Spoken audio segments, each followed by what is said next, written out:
మీరు గోవిందనామం గొప్పతనం అనుభవించాలంటే తిరుపతిలో చూడాలి.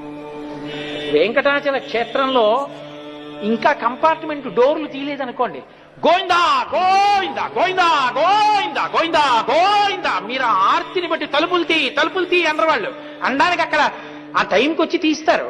ఈలోగా వాళ్ళు ఆర్తి చెప్పుకోవాలంటే గోవిందా గోవిందా గోవిందా గోవిందా తాళం తీసేవాడు వస్తాడు.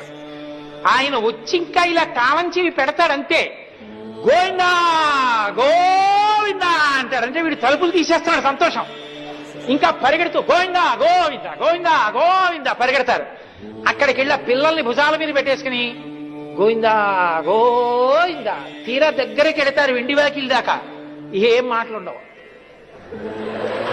కానీ ఆసిలేషన్ తిరిగే ఫ్యాన్ తిరిగినట్టు తిరుగుతారు, వెనక్కి తిరిగి తోసేస్తున్నా అలాగే వచ్చేస్తారు.